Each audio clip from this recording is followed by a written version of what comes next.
Hey everybody, Mishy Stacker here.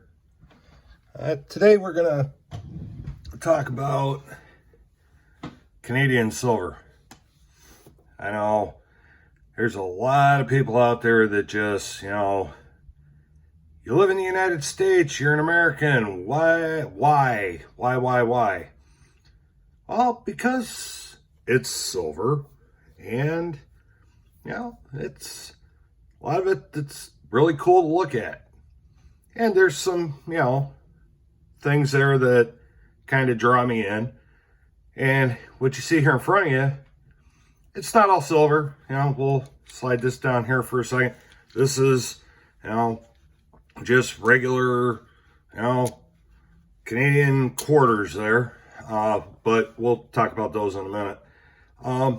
And, more for decoration than anything.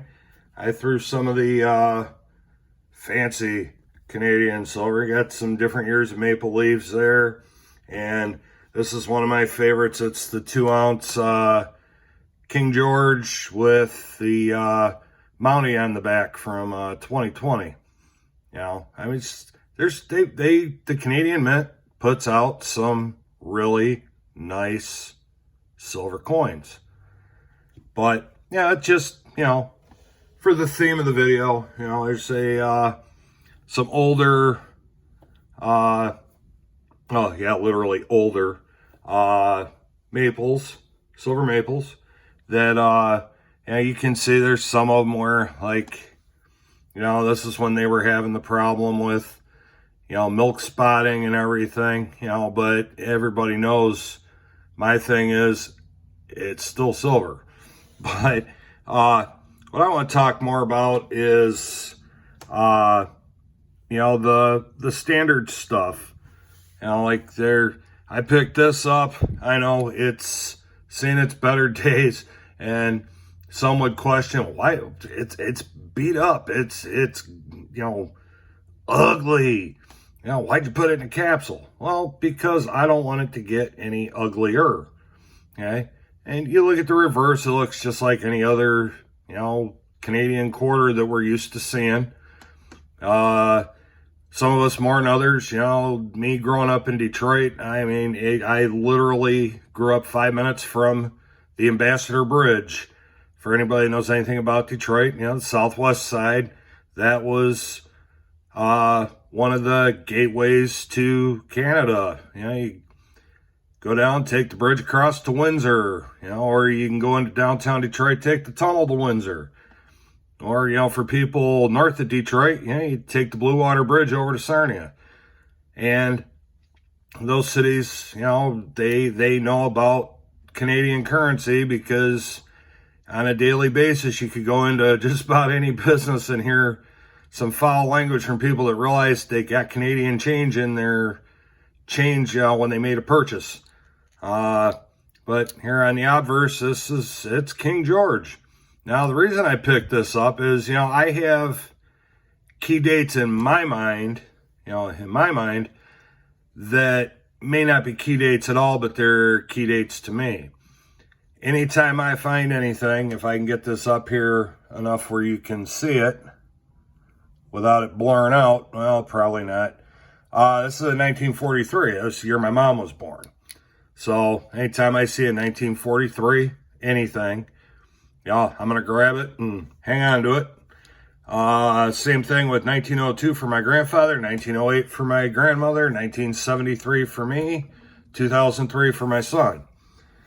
Now, depending on where you look, there are some places that will tell you that they're, this is a 1968 Canadian dime that will tell you, oh, no 68 dimes were silver. Well, yeah, actually there were some.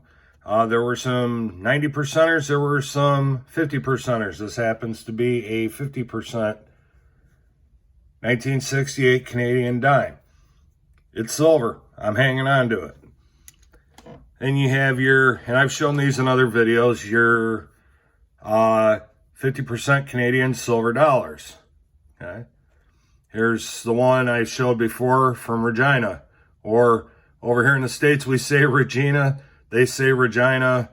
You know, tomato, tomato, potato, potato. You know, but it's you know, the work that goes into designing these is phenomenal. You know, I mean, I love it. They're beautiful to look at. And then there's this one where, you know, let's talk about key dates again. Here's another 50%er. Flip this bad boy over. That was for the 100th anniversary of the Royal Canadian Mounted Police and 1973. You know, kind of serves a dual purpose. It's, you know, being a former law enforcement, it's law enforcement memorabilia, but it's also a key date as it's the year I was born. So, you know, that's, you can find silver in just about any form, you know, and I said it's only 50% silver. Everybody, you know, they shake their heads and, you know, no, you know, because it's only 50%, but it's still silver.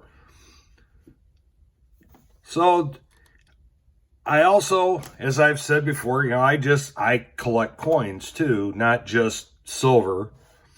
And, you know, I happened to go through a container that was filled with Canadian change because, again, you know, being from the Detroit area, or even, you know, we're a main pathway of commerce from Canada to the United States. You know, we've got a big interstate freeway here where a lot of that commerce coming from Canada into the United States will take 75 right past me, going to Ohio, down south, you know, further. So, you know, you tend to, every once in a while, you know, a piece of Canadian change will end up in your pocket change. And, you know, I mean, something simple as, you know, here it's got the years of Queen Elizabeth's. I believe this was for the 50th anniversary of her as the Queen. Again, you know, it just looks like a regular Canadian quarter on the back, but if you look up here, it's got the dates. And I believe I've got a couple of those in here, so I'll just, yep, there's another one, and I believe this is, yeah, that's a third one, so we'll sit these over here for a minute. And then, you know, being the hockey fan that I am, you know, in one of the original 6 cities, you know, the 125th anniversary of Lord Stanley's Cup. You know, you flip it over, it just looks like a regular, you know, Canadian quarter on the obverse. Flip it over on the reverse, there's your anniversary of the Stanley Cup. You know, kind of cool. It's staying. And mind you, these are all just regular quarters. They're all clad quarters. You know, they're not silver, they're not any of that. But going back to that key date again, 1973. There we go.